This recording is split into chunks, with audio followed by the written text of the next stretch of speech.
Dicen que son señales, advertencias, acecho, amenaza.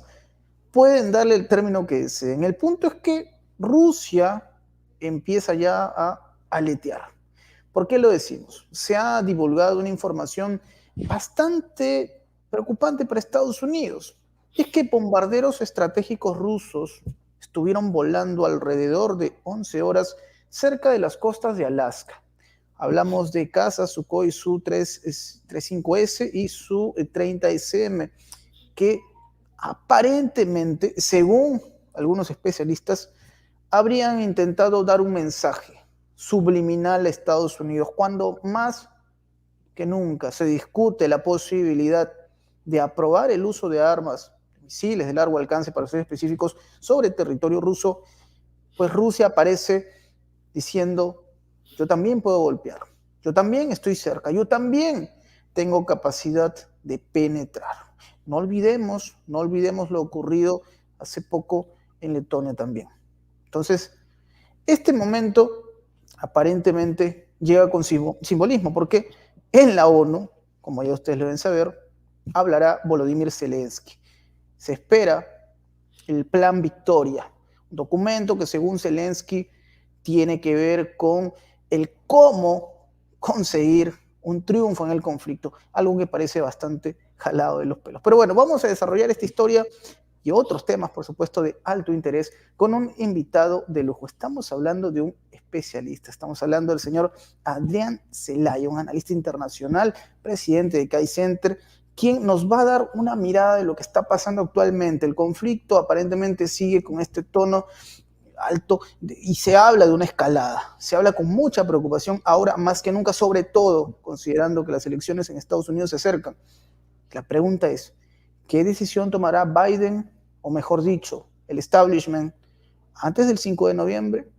Vamos a hablar sobre esto, querido Adrián. Bienvenido a Prensa Alternativa. Hola Enzo, ¿qué tal? Encantado de estar con vosotros, contigo y con Prensa Alternativa, por supuesto. Siempre es un placer conversar contigo, querido Adrián, ya lo sabes. Y las cosas se están dando. Aparentemente, bueno, uno dice, esto es nada más que rutinario, pero algunos dicen que no, que son advertencias. A ver, ¿qué ha pasado exactamente? Dos bombarderos estratégicos han estado merodeando en Alaska.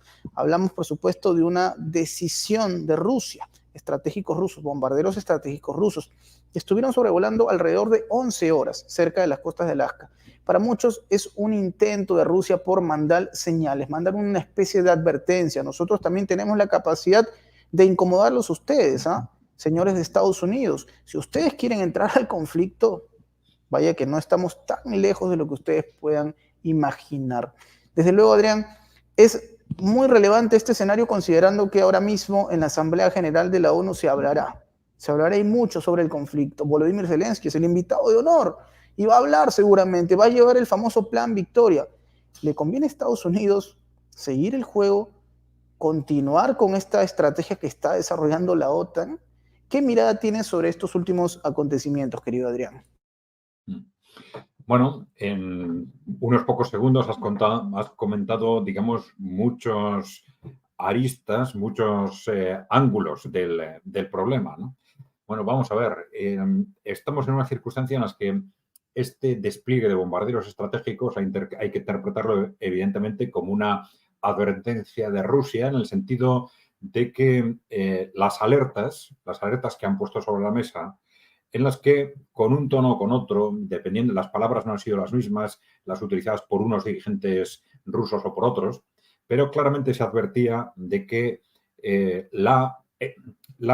se suele llamar autorización a Ucrania para el lanzamiento de misiles estratégicos de la OTAN, perdón, de misiles de largo alcance de la OTAN contra Rusia, pues suponía dar un salto cualitativo, suponía un enfrentamiento directo con Rusia, suponía una dinámica de guerra con Rusia.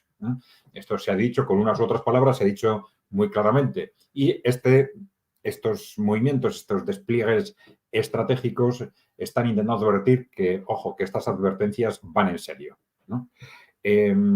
Bueno, vamos a ver. Tenemos, por un lado, esa posición manifestada por Rusia, ¿no? Tenemos la posición de Ucrania, la posición de Zelensky, su plan ante las Naciones Unidas y, como tú has dicho, cuáles son los intereses de Estados Unidos ante esta situación, ¿no?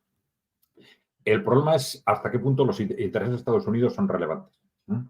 Quiero decir, las decisiones últimas ante una situación de este tipo las toman determinadas élites, ¿no?, para las cuales no ya solo el destino del mundo, no ya solo el destino de los países enemigos, sino el destino de su población es probablemente muy poco importante, ¿no? A estas élites, lamentablemente, lo que les preocupa es su propia supervivencia política, supervivencia económica y supervivencia probablemente en todos los sentidos, ¿no?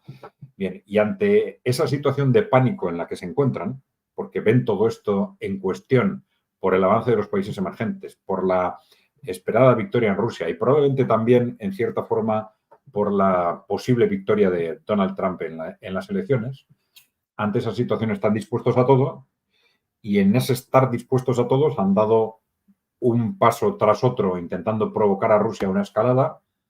A la vez, ya lo hemos comentado en otro programa, si recuerdas, que están siguiendo una estrategia similar en Oriente Medio, de intentar también provocar, en aquel caso, a los países del eje de la resistencia, a Irán, sobre todo, a una escalada, de tal forma que en los dos casos esa escalada solo tiene sentido si termina implicándose Estados Unidos, porque, claro, ni la OTAN europea, en su vertiente europea, tiene capacidad de hacer frente estratégicamente a Rusia, ni Israel tiene capacidad de hacer frente a los países del eje de la resistencia, incluyendo Irán. Por lo tanto, es una escalada que solo tiene sentido si implican a Estados Unidos. Estados Unidos, como país, está interesado en una escalada que muy rápidamente puede convertirse en nuclear. Pues evidentemente no. Están poniendo en riesgo a muchos millones de personas también en Estados Unidos. Pero otra cosa son los posibles intereses de esa élite que lamentablemente controla Europa y Estados Unidos desde hace tiempo, ¿no?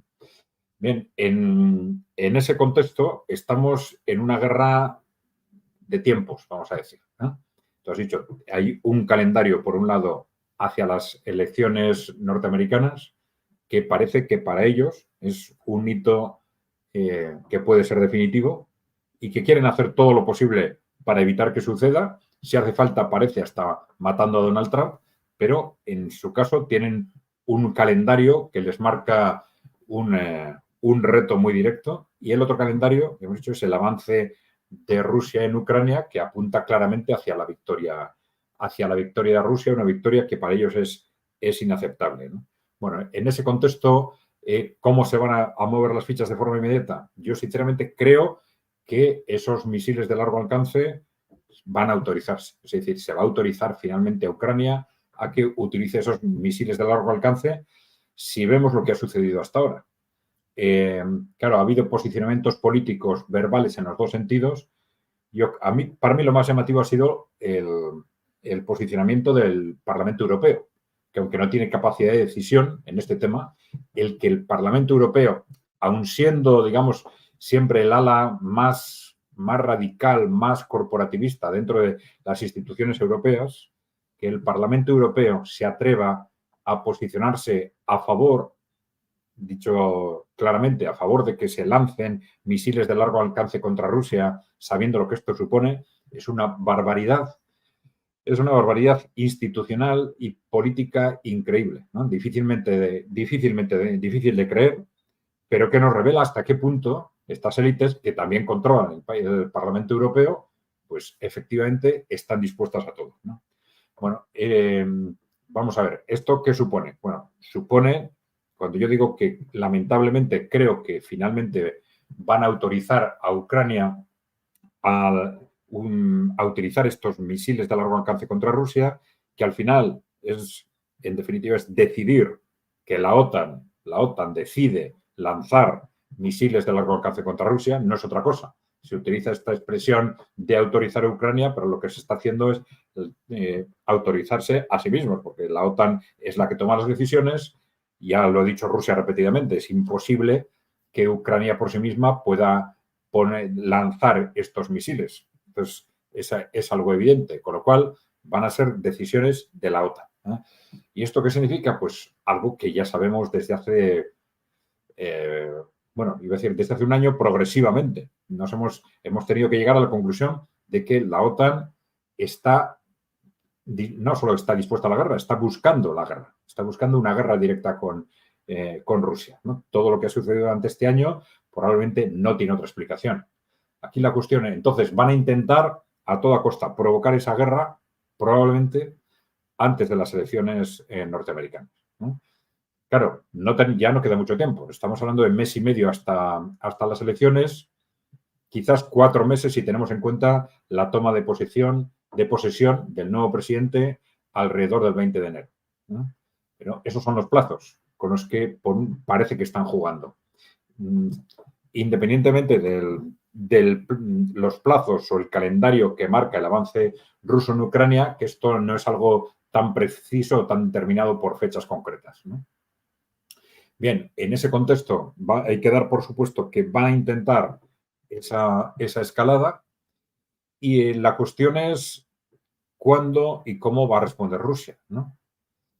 En principio, todo el mundo está interpretando que ya la situación, la escalada de provocaciones ha llegado a un punto tal que si se da este paso, este ya es un paso definitivo, ¿no?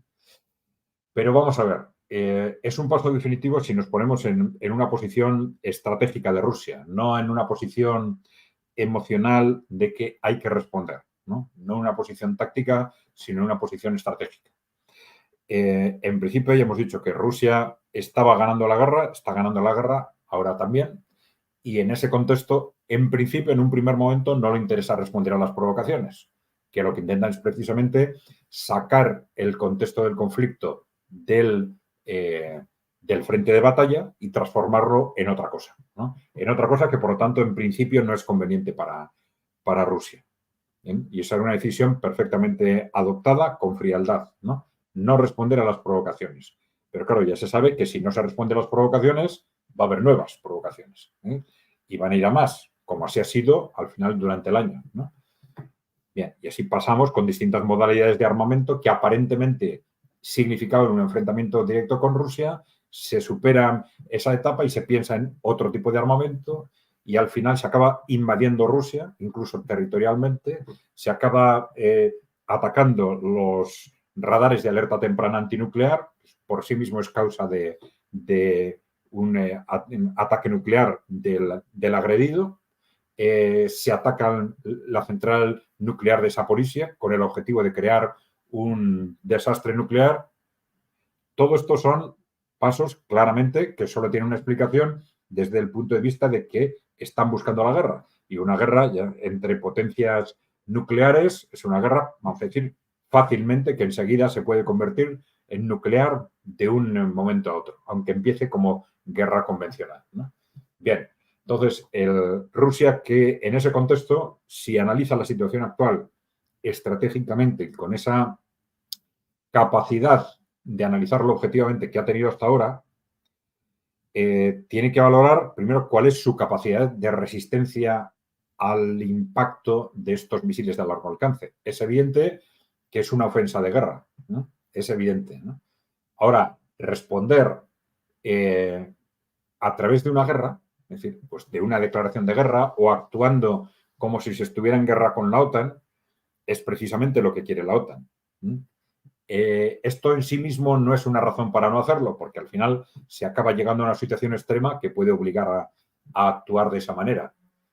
Pero si tenemos en cuenta cómo se ha venido actuando hasta ahora, la capacidad de resistencia política de Rusia, es decir, con una población y una clase política con una capacidad de resistencia a los golpes muy importante.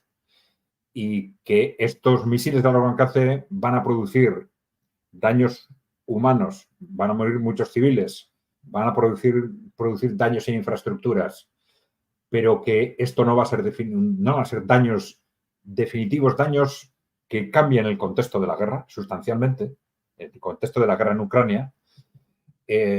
Rusia puede hacer el cálculo fácilmente de que quizás le interesa aguantar este mes y medio, teniendo en cuenta que es un plazo limitado.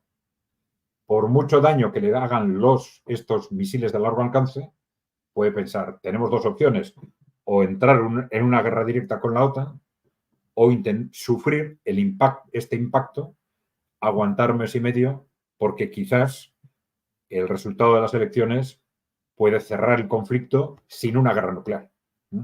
Y claro, no estamos hablando de cualquier cosa, no es un contexto en el que podamos decir, bueno, respondo y me desahogo, respondo y mantengo mi autoridad, respondo y mantengo mi prestigio ante el mundo, porque no es cualquier tipo de respuesta.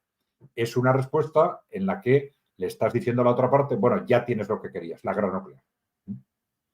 Es porque estamos en ese contexto. Vaya que me quedo con muchas cosas de las que mencionas, Adrián, y desde luego hay que remontarnos, por ejemplo, y vamos a hacer un ejercicio que creo yo es importante.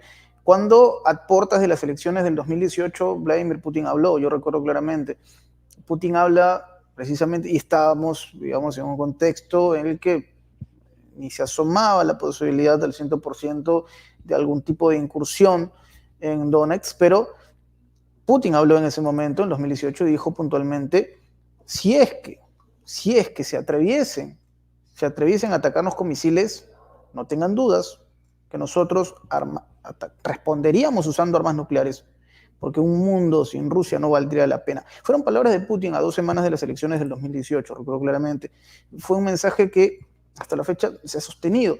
Ahora, me llama la atención mucho, Adrián, el rol que empiezan a jugar los medios de comunicación. Por ejemplo, leí hace unos minutos un informe del medio Bloomberg que, entre otras cosas, aseguraban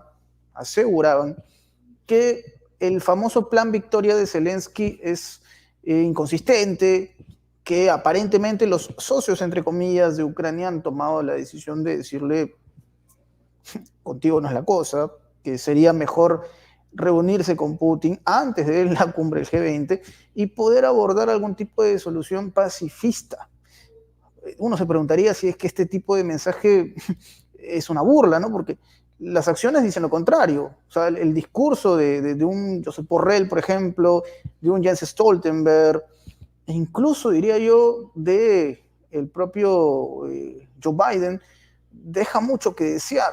O sea, no sé hacia dónde se dirige este supuesto interés, según Bloomberg, de juntarse con Putin y resolver este asunto, ¿no? Pareciese más una información que busca, entre otras cosas, confundir a la opinión pública. ¿Qué mirada tiene sobre esto, Adrián, y este rol que empiezan a jugar los medios de comunicación ahora mismo, ¿no?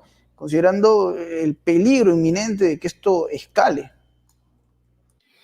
Sí, la impresión es que hay, en principio, una dinámica de fondo que está marcada por esta estrategia de perseguir un conflicto mundial que están siguiendo tanto en Oriente Medio como en Ucrania. Y otra cosa es que por encima de esa dinámica de fondo lo que trasciendan sean otro tipo de dinámicas o estrategias, ¿no? Y ahí juegan probablemente estas dinámicas de imagen, ¿no? De intentar contemporizar, pues cara, por ejemplo, a la Asamblea General de la ONU, cara a mantener pues a Rusia entretenida, quizás cara a lograr detener durante algún tiempo o ralentizar el avance del ejército ruso en Ucrania, pueden ser objetivos de este tipo, sin que, como tú has dicho, sin que modifiquen la dinámica de fondo, que viene siendo más o menos la misma desde hace año y medio, de avanzar claramente hacia una escalada mundial, pero dentro de ese contexto esto no excluye pues, dinámicas de corto plazo. Claro, la imagen es tremendamente importante para Ucrania, para Occidente en general. Son gobiernos que juegan constantemente con los medios de comunicación, intentando convencer a sus ciudadanos fundamentalmente de que sigan sus políticas en los sucesivos pasos de escalada. Por eso cada vez que se ha producido una escalada armamentística cara al conflicto en Ucrania, pues siempre ha habido estas dudas, pues un responsable político que lanza la idea, pero a la semana siguiente dice, bueno, pues que quizás no, unos que dicen que sí, otros que dicen que no, y al final pasan 2-3 meses y se acaba haciendo efectiva la decisión. Siempre tanteando a ver las respuestas de los ciudadanos en qué dirección pueden pueden avanzar. Entonces, yo creo que este juego, pues bueno, pues es perfectamente compatible con las terribles dinámicas de fondo que hemos comentado, ¿no? Yo no le atribuiría más trascendencia porque tenemos, por un lado, la Asamblea General de la ONU y, por otro lado, que de alguna forma obliga a mantener ese contexto de apertura a algún tipo de negociación. Y, por otro lado, bueno, pues el interés de intentar conseguir por parte de Rusia, si realmente, porque probablemente es una pequeña trampa, ¿no? Pues si Rusia cae en esa pequeña trampa, pues que, digamos, detengan o suspendan durante una o varias semanas las operaciones, lo cual evidentemente sería de un enorme beneficio estratégico para una Ucrania que está con un ejército en proceso de disolución, perdiendo posiciones continuamente y sin capacidad de defender el frente. Este sería un regalo extraordinario para tener un tiempo para reforzar sus posiciones, ¿no? Así es, y sobre todo cuando llegan informes de corresponsales militares en Ucrania y en Rusia también, que es que la decisión ahora del ejército, o mejor dicho, de los altos mandos, es un retroceso, que todos los, o digamos, el cúmulo de tropas que están ahora mismo en Kursk vuelvan al Donbass. Esa ha sido la orden, reagruparse para limpiar un poco este intento de asalto que ha sido un fracaso a todas luces, ¿no? Pero hablando de este elemento distractor, Adrián, no dejo de pensar, por ejemplo, en lo que dijo Peter Pavel. Hablamos del presidente de República Checa, quien también con un intento de quizás distraer, quizás de vender un mensaje que suene algo rupturista, y aportas nada menos de la participación de Zelensky, insisto, en la Asamblea General de la ONU, le pide a Ucrania que sea realista, ¿no? De hecho, Peter Pavel habló para The New York Times y entre otras cosas él dice, bueno, el señor Volodymyr Zelensky tiene que ser realista y entender que sí o sí una parte del territorio ucraniano quedará bajo el control de Rusia. Es un mensaje muy llamativo, ¿no? Lo que dice, digamos, este señor Peter Pavel, presidente checo. Entonces, yo me pongo a pensar también en lo que tú comentabas, Adrián, este afán de distraer, de llevar un mensaje que en verdad se contrapone con los sucesos que estamos observando, ¿no? Porque el propio Joe Biden lo ha dicho también hace unas horas. Para él es importantísimo el rol que juega actualmente Estados Unidos, que entre otras cosas debe evitar la derrota de Ucrania. Es muy llamativo. Por un lado, Pavel habla sobre el hecho de que Ucrania ceda, que acepte la realidad, y por el otro, Joe Biden dice, no debemos permitir la derrota ucraniana, no debemos permitir la destrucción de este país. Esa contradicción, por supuesto, también nos puede hablar o de un elemento distractor o también de la improvisación, Adrián, y cómo es que no coinciden en este punto y que se puede haber generado un quiebre a estas alturas, ¿no? Es decir, oye, creo que paramos la mano, ¿no? De repente esto va a salir peor de lo que estamos calculando. Bueno, en el caso de Pavel puede haber dos factores. Uno, el resultado de las recientes elecciones regionales en Chequia, en las que el partido populista ANO pues, ha tenido unos resultados extraordinarios, ¿no? Y esto, pues claro, es una clara amenaza cara a las elecciones generales del año que viene en Chequia. Entonces, Pavel puede estar de alguna forma condicionado por ese resultado para intentar modificar la imagen de su gestión o de la clase política del país en general, como con pequeños pasos están haciendo distintos gobernantes en Europa que se están poco a poco viendo arrollados por estas oleadas esta oleada de partidos críticos al sistema, ¿no? Ese puede ser un factor, pero claro, el otro factor puede estar relacionado con lo que hemos comentado antes. Claro, es natural, al final la clase política occidental está compuesta por miles de personas, miles de responsables que ante una situación ya crítica como la que estamos y sabiendo que estos últimos pasos, una cosa es, digamos, amenazar con algo que puede verse más o menos futuro, pero es que ya estamos tan cerca del momento en el que ese siguiente paso puede ser una guerra nuclear, que es natural que se produzcan fraccionamientos dentro de la clase política occidental al respecto. Claro, ya hemos tenido ya esa advertencia directa de Rusia. Otra cosa es que se haga efectiva o no se haga efectiva, pero creo que es natural que dirigentes políticos con un mínimo de sentido común les empiecen a temblar las piernas, ¿no? Y empiecen a decir, bueno, esto no puede ser, esa vía está cerrada porque vamos a una guerra nuclear. Y si está cerrada, pues habrá que hacer alguna otra cosa, ¿no? Claro, en realidad, si lo pensamos fríamente, lo sorprendente es lo contrario. Es decir, es que todavía haya responsables políticos que, a pesar de la situación a la que hemos llegado, a pesar del riesgo de guerra nuclear que tenemos sobre la mesa, pues sigan adelante, ¿no?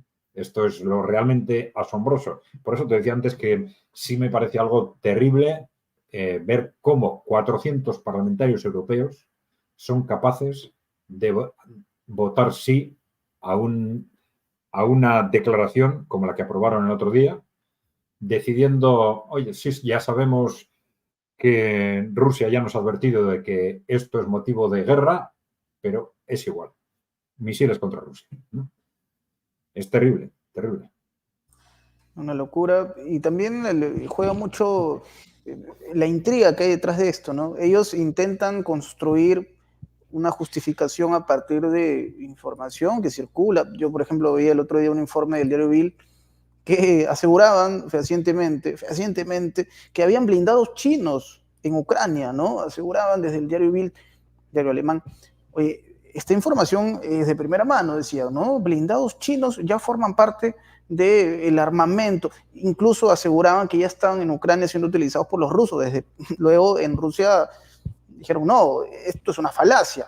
Esto es una falacia, pero evidentemente continúa también esta intención de escalarlo y ya no solamente involucrar a Rusia, sino también a China, que se ha vuelto otro de los objetivos aparentemente. Una China que ha insistido hasta el hartazgo su neutralidad en el conflicto, pero la posición de Occidente sigue siendo la misma, ¿no? Ya no solamente por decir abiertamente que sus blindados forman parte del armamento ruso o de los equipos que utiliza Rusia, mejor dicho, para combatir en Ucrania, ¿no? Sino porque también se empieza a hablar nuevamente de un eje que se va construyendo, involucran a Irán, a Corea del Norte, y todos estos son los condimentos para que se desate una guerra, si es que ya no lo estamos claramente, una guerra mundial, involucrando a otras naciones. Por supuesto, desde el lado chino, entiendo, Adrián, hay una posición distinta, ¿no? Más allá de que se ha observado recientemente, en las últimas semanas, el hecho de que han participado en ejercicios conjuntos con Rusia, demostrando que también tienen capacidad bélica, entiendo que la posición de China es una sola, ¿no? No piensan formar parte de una escalada. Eso es lo que advierten desde China. Bueno, vamos a ver. A mí me da la sensación de que Occidente de alguna forma ha tirado la toalla con respecto a China, ¿no? Es decir, las presiones contra China empezaron 6 meses aproximadamente después de que estallara el conflicto en Ucrania. Primero se lanzan las sanciones contra Rusia y poco a poco, unos meses después, se empieza a presionar a China para asegurar el distanciamiento estratégico entre China y Rusia. Unas presiones que han ido a más, pero que a mí me da la sensación de que han llegado a su fin, en el sentido de que Occidente ya da por seguro que no hay posibilidad de conseguir esa separación estratégica entre China y Rusia. Y al contrario, esta puede ser una de las razones de que se hayan reactivado las presiones, vamos a decir, contra el siguiente nivel, contra países como India o Brasil. Yo creo que China en ese sentido lo han dado por imposible. Lo han dado por imposible y no porque piensen que China vaya a entrar en la guerra de forma gratuita, ¿no? Pero sí saben que hay entre China y Rusia una alianza estratégica informal, ¿no? Por distintas razones. Primero, porque tienen concepciones muy similares tanto internas como externas, que nosotros hemos denominado, digamos, estrategias anticorporativas, ¿no? Sobre todo a partir de la llegada de Xi Jinping al poder en el año 2012, China, que había sabido aprovechar perfectamente su interrelación con las multinacionales occidentales a efectos de impulsar la industrialización del país, a partir, bueno, ya desde principios de siglo, pues empezó a reflexionar en el sentido de que esto estaba muy bien, pero que había que limitar el poder de las grandes corporaciones, tanto internamente como externamente. Y esto se materializó con la llegada de Xi Jinping al poder. Y a partir de ese momento se empezaron a desarrollar políticas pues, limitando la influencia de las grandes corporaciones y chinas y empezando a hacer efectivas esas estrategias, vamos a decir, anticorporativas a nivel mundial, que tanto desde la perspectiva de Rusia como de China se concretaban en ese proyecto del mundo multipolar, ¿no? Apoyado en la consolidación progresiva de los BRICS, etc., ¿no? Bien, entonces a esa confluencia estratégica evidente, a eso se une esa, digamos, certeza geopolítica. Ellos saben que si Rusia es aplastada por Occidente, los siguientes van a ser ellos, van a ser China. Y los rusos saben que si China es aplastada por Occidente, los siguientes van a ser ellos, ¿no? Entonces, en caso de que hubiera una situación en la que, como consecuencia de un conflicto internacional, Rusia estuviera amenazada, pues, y fuese necesaria la intervención de China, China intervendría. Y al revés también, ¿no? Rusia haría lo mismo en ese supuesto. Pero claro, eso no quiere decir que desde luego China vaya a intervenir sin más. Pero su disposición a intervenir tampoco, en caso necesario, tampoco la ha ocultado. Yo creo que esas maniobras recientes también entre China y Bielorrusia, en la propia Bielorrusia, fueron claras, ¿no? China y Bielorrusia siempre han tenido, o desde hace muchos años, tienen relaciones estructurales, económicas muy, muy importantes, ¿no? Y China dejó claro pues, que ellos también estaban allí, ¿no? En caso de que alguien pues, pensara en algo extraño, en concreto con respecto a Bielorrusia, ¿no? Bueno, yo creo que eso fue un gesto importante. También esas, digamos, patrullas conjuntas en vuelos estratégicos, pues también eran una señal transmitiendo algo similar, ¿no? Pero, bueno, evidentemente China tiene una actitud prudente en general en sus planteamientos geopolíticos, tiene una interrelación comercial muy fuerte con los países occidentales, una interrelación que necesita mantener y que va a intentar mantener, ¿sí? Y sigue intentando mantener, pero no a toda costa, pero no a toda costa, ¿sí? Entonces, también esa interrelación con Occidente pues, ha ido a menos, ha ido teniendo un peso decreciente dentro de las exportaciones chinas, por ejemplo, que ha ido sustituyendo cada vez más con exportaciones fundamentalmente a otros países de Asia, pero bueno, también a Latinoamérica, etcétera, ¿no? Pero yo digo, sobre todo está claro que para China, Europa Occidental y Estados Unidos son mercados importantes. Yo creo que China está transmitiendo este mensaje constantemente. China va a defender a toda costa esas relaciones comerciales con Europa y Estados Unidos, pero yo creo que todo el mundo sabe que, digo, no a toda costa, ¿no? No a costa, por mucho que le presionen, digamos, a cambio, intentando chantajear a China, digamos, intentando transmitir que está poniendo en riesgo esas relaciones comerciales, ¿no? China no va a romper, digamos, esa alianza estratégica tácita con Rusia en ningún caso. Así es un punto de no retorno, como le llaman, muy complicado que el plan de Occidente se pueda consumar, ¿no? Es más que evidente lo que está pasando actualmente y desde luego, creo yo que esta semana va a ser fundamental, crucial en todo el sentido de la palabra. Donald Trump, por ejemplo, desde su posición, sabiendo la presencia de Zelensky en Estados Unidos, no ha parado de hacer énfasis que este señor viene a Estados Unidos a conseguir plata, a conseguir dinero. Acá no hay una defensa de la libertad de Ucrania, es lo que plantea Donald Trump. Y yo veo, la verdad, muy difícil que este discurso, o sea, me equivoque, pueda ser tan rupturista considerando lo que se viene, ¿no? Digo, puedo estar equivocado, pero claramente creo yo, se perfila a Donald Trump como un candidato que, entre otras cosas, busca disipar la situación en Ucrania, no por temas humanitarios, de repente, puede haber temas netamente económicos de por medio, ¿no? Pero la figura de Kamala Harris es distinta, y no solamente por Kamala Harris, sino por su, bueno, podríamos decir, su presidente, ¿no? Su líder, Joe Biden, él es la vicepresidente, que es que insiste con esta posición de parte de Estados Unidos y coincide mucho con el discurso de Kamala. Yo recuerdo, Adrián, en el debate que tiene Kamala con Donald Trump, que ella dice abiertamente, somos Estados Unidos y no tenemos la posibilidad, no contemplamos la posibilidad de abandonar a Ucrania. Nosotros no somos así. Nosotros no somos así. Vamos a seguir apoyando y seguramente lo que dice el señor Donald Trump es porque él simple y llanamente quiere deshacerse de Ucrania. Nosotros no, es lo que dijo Kamala Harris puntualmente, ya dando a entender que un triunfo de ella será la continuidad y veremos en un eventual gobierno suyo, que insisto, me parece, no daría con la figura que ella representa, salvo ocurra algo muy extraño en las elecciones, pero con Kamala Harris aparentemente esto no se va a detener, ¿no? Y evidentemente esto va a escalar.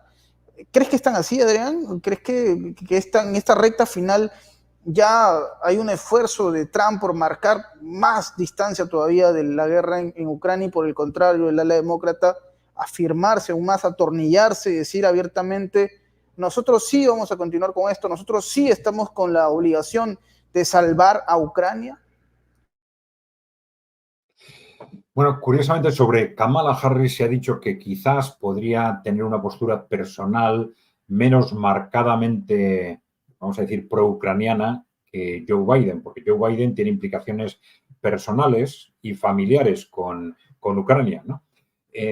Pero yo a eso en concreto no le daría demasiada importancia, porque claro, estamos hablando de un problema de una dimensión estratégica tal que un presidente más o menos de la órbita del Estado profundo, si se quiere, o de Wall Street, como son en este momento la primera línea demócrata, pues va a estar de una forma u otra a lo que se decida en los intereses corporativos, ¿no?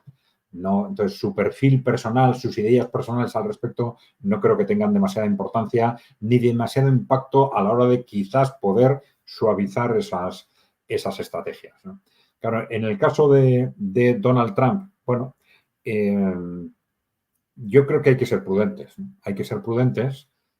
Nosotros hemos hecho dos valoraciones. Una valoración de extrema prudencia con respecto a Donald Trump, teniendo en cuenta, primero, el enorme salto estratégico que con respecto a los intereses de Wall Street, vamos a decir, supondría un Donald Trump que apostase por el mundo multipolar o que, evitando la guerra, obligase a Estados Unidos a encaminarse hacia el mundo multipolar y que de alguna forma repartiese esferas de influencia con Rusia o con China o algo por el estilo, supondría un enfrentamiento tan grande que en principio tenemos que pensar que esto sería algo tremendamente difícil para cualquier presidente, ¿no? Pero luego además tenemos las enormes contradicciones de su primer mandato, su enfrentamiento al menos económico con China, su enfrentamiento con Irán, su apuesta por el régimen de Israel, ¿no? Su enfrentamiento con los países, vamos a decir, avanzados de Latinoamérica, ¿no?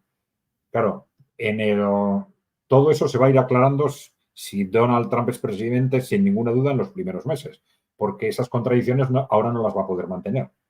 El bloque emergente es ahora mucho más sólido, se solidifica de día en día, la interrelación estratégica entre Rusia, China e Irán es perfectamente clara, no va a poder mantener una política en un caso y otra política en otro radicalmente distintas. No, va a ser imposible. Va a tener que elegir, ¿no? Bien.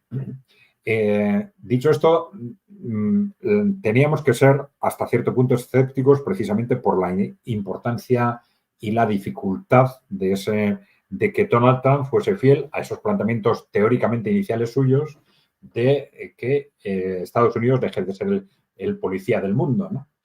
Pero Pero junto a ese escepticismo, si contemplamos cómo están actuando los distintos interlocutores con él, yo diría que en general prácticamente todos están dando por supuesto que efectivamente un Donald Trump en ese segundo mandato respondería efectivamente a esa apuesta por un mundo multipolar, ¿no? Y estoy hablando de los países emergentes, estoy hablando de Wall Street o de los intereses corporativos que están actuando con una agresividad tal contra Trump que, bueno, no es la primera vez, evidentemente, pero que eso los explica en ese contexto de que piensen que realmente Trump va a apostar por posturas, por posiciones o por políticas de alguna forma anticorporativas, quizás anticorrupción también, ¿no? Que es algo que está constantemente en su mensaje, ¿no? Dando por supuesto que, bueno, Estados Unidos está gobernado por una élite tremendamente corrompida, tremendamente corrupta, y vamos a limpiar esto. En el primer mandato no lo hizo, pero bueno, tenía debilidades estructurales su mandato en las que esto podía ser explicable, ¿no?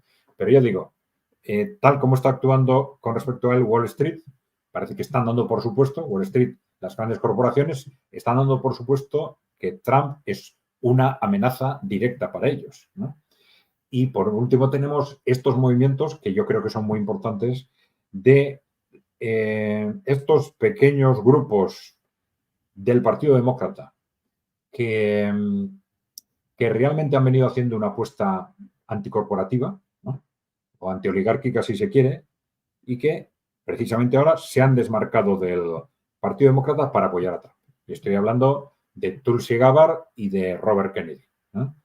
Claro, y haciendo una apuesta tan clara a favor de Donald Trump, esto yo creo que quiere decir mucho. Es un síntoma de que gente que está junto a él, muy cerca, que conocen perfectamente el contexto, realmente creen que un segundo mandato de Donald Trump realmente va a trabajar en esa dirección.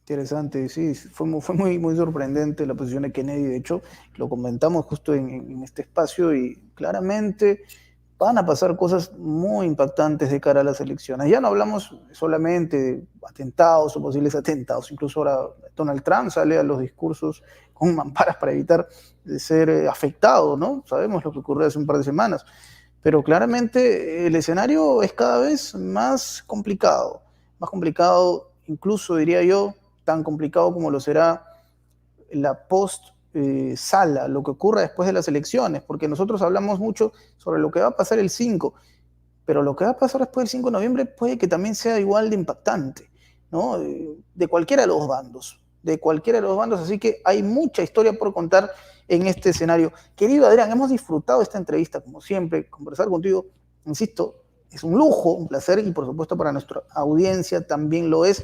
No sé si te gustaría dejarnos quizás una reflexión sobre los puntos que hemos tocado en esta conversación a través de Prensa Alternativa. Bueno, es una reflexión quizás sobre algo que no hemos comentado, pero que últimamente, en los últimos meses, semanas y de día a día, quizás especialmente en Europa, hay cada vez más personas que están viendo cerca este peligro de estallido de una guerra mundial, de una guerra incluso nuclear. Y dice, bueno, ¿qué se puede hacer al respecto? Bueno, pues ese proceso se puede detener por distintos factores geopolíticos, como hemos comentado, uno de ellos simplemente el miedo a la capacidad militar rusa, ¿no? Pero la otra forma de detenerlo, dificultarlo, retrasarlo, pues es que los ciudadanos se muevan, que es que los ciudadanos se muevan. ¿Y esto qué significa? Bueno, en teoría, la situación es muy distinta de unos países a otros. Hay países donde sus propios gobiernos tienen una posición claramente enfrentada con respecto a lo que está sucediendo, sobre todo en el caso de Europa, Hungría y Eslovaquia, digamos, ¿no? Pero en otros países también hay oposiciones, movimientos políticos fuertes que están actuando de una u otra forma en esa dirección. Y en otros países, y yo como ejemplo suelo poner España, ¿no?, donde no hay prácticamente nada, ¿no? No hay prácticamente organizaciones ni movimientos que estén haciendo nada al respecto, ¿no? En ese caso, yo creo que los ciudadanos tienen que analizar primero los que pertenecen a alguna organización, si su propia organización ven alguna capacidad de movimiento con algunas personas o no, aunque sea una parte de esa organización, y si no lo ven, que se movilicen rápidamente para crear organizaciones nuevas, para organizar, y esto se está empezando a producir poco a poco en algunas zonas, ¿no? Para convocar concentraciones o pequeñas manifestaciones o contra la OTAN o digamos, o contra la guerra, o, bueno, con los mensajes que se crean convenientes en cada momento y que se intenten organizar utilizando los medios de Internet en su caso para ir ampliándose, de ser posible, como mancha de aceite. Pueden ser bastante unas pocas personas ayudándose de Internet para que algo que en unas circunstancias normales puede ser muy complicado, la alarma social puede saltar de un día para otro y de pronto encontrarse en esas concentraciones con miles de personas porque ya de alguna forma ya ha saltado a la calle ese lógico temor a que nos estalle un conflicto mundial en cualquier momento. Qué importante eso que mencionas, Adrián, ¿no? La conciencia del ciudadano y que sobre todo se convierta el público en este ciudadano activo, que este mensaje no se lo guarden. Es importante difundirlo, es importante hablar de esto, es importante tocarlo.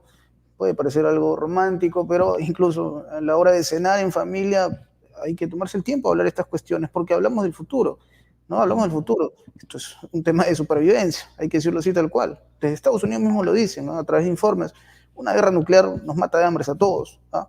No hay lugar seguro en el mundo. Habrá un lugar seguro para el impacto de repente, en algún búnker, pero ¿quién te quita que saliendo a la luz del día, si es que hay luz, si es que hay luz también, puedas garantizar tu seguridad? Así que es importante este mensaje, Adrián, y por supuesto hablamos de pensadores, de gente que tiene esta capacidad de analizar como tú.